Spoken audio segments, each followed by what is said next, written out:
Hey everyone, how you doing? It's Craig Campbell from Pastor Craig's Vintage Cards, and today I'm doing a VR. It has been a long time since I've done a video response, and Dan had asked us to do a VR for those who wanted to about which cards represent our collection the best, and us personally as well too.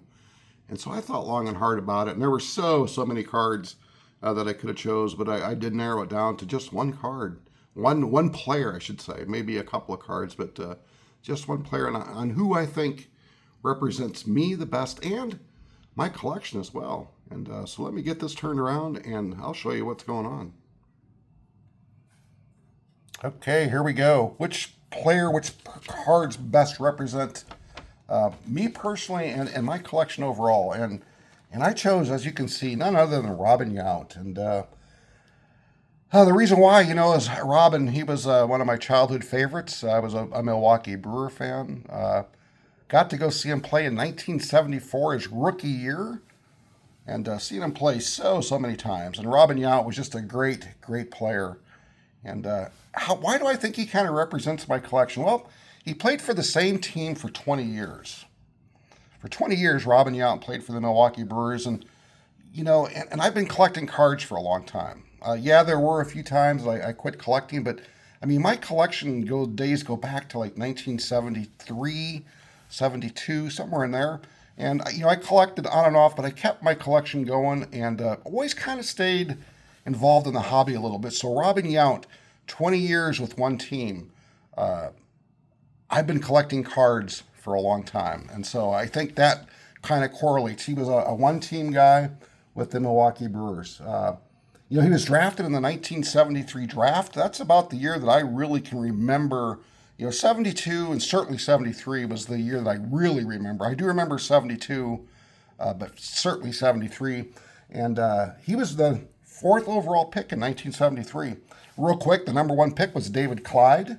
Second was John Stearns, then Robin Yount. And number 4 was Dave Winfield, right behind Robin, 2 Hall of Famers back to back. And Glenn Tufts was the number 5 pick of the 1973 draft. There were some other decent players selected afterwards. I'll mention just 2. Freddie Lynn was pick number 41, and the great Hall of Famer Eddie Murray was the 63rd pick in that 1973 draft. So not too bad. Yount and Winfield and Murray, all Hall of Famers out of that 73 draft. So 1973, I remember that year really well, and that's when he was drafted. Again, I remember seeing him in 1974. He was the last 18-year-old player to hit a home run. That's pretty impressive. He was the last 18-year-old player to hit a home run. You know what? He holds the record for most Major League Baseball games before the age of 20. Again, really impressive that he started so young and played for the same team all those years. And, he had a good start to his career. And he was a 3-time All-Star. And but what's interesting is that as a position player in the modern era, you can't go back before the All-Star game was even played. Like Babe Ruth never played an All-Star game. But as a modern era Hall of Famer, he has the fewest All-Star game appearances for any Hall of Fame position player, with only 3. He won the MVP twice at 2 different positions, one at shortstop and one at center field. And guess what? The only guys to ever do that were Hank Greenberg, Stan Musial, and then A-Rod after Robin Yount. So only 4 players have ever done that. And you know what? He's the only MVP winner in 1989 to not be named to the 89 All-Star game. So Robin Yount was kind of an under-the-radar player. And I kind of look at my collection a little bit, my channel, a little bit kind of under the radar. It's there, but I don't do a whole lot of videos. I'm not into really low pop, expensive cards. This is kind of my situation right here. 70s, 60s, 50s, cards that anybody can go get at any time. But that's where my collection wheelhouse is at, and I'm comfortable there, and I like it because I collect mainly because of the memories. I remember pulling the 76 card. I remember buying the 75 cards.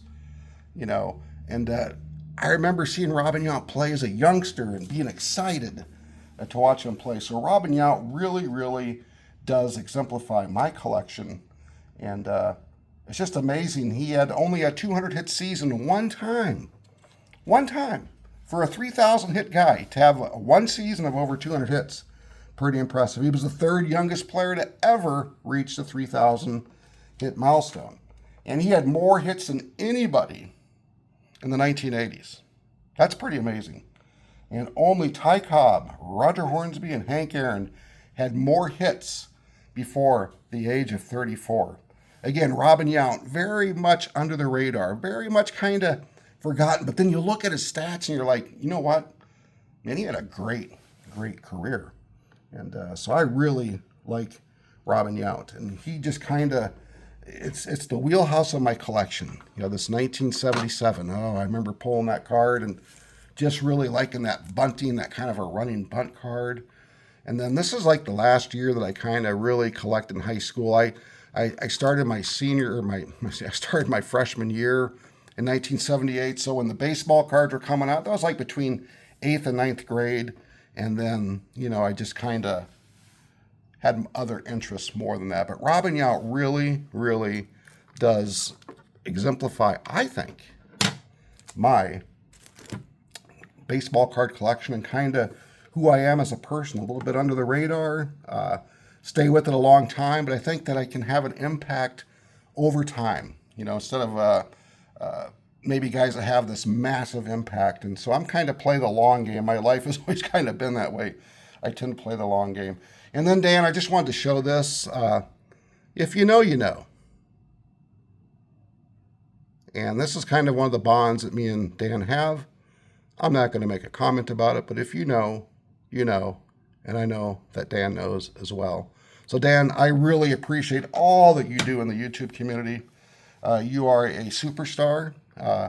Your profile has just been growing and growing and growing with your involvement. And I just appreciate your content that you put out all the time and the hard work you put into it.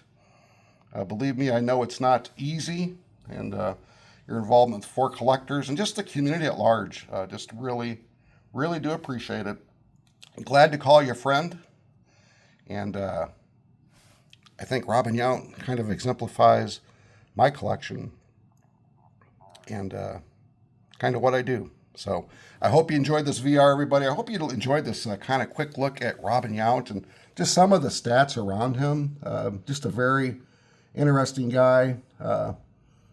Just a Mr. Consistent, you know, to have 3,000 hits and to only have one 200 hit season, that tells you a lot. That says that this guy showed up game in and game out and never really blew the doors off of anything, but just was consistent the whole time. And 20 years with one team. Thank you, Robin Yount. I appreciate your career from beginning to end. And this is one of the reasons why I love the hobby. I love collecting cards like this. And enjoy your collections, whatever shape you take it, wherever you go with it, whatever path you go. Just enjoy the hobby, enjoy collecting cards.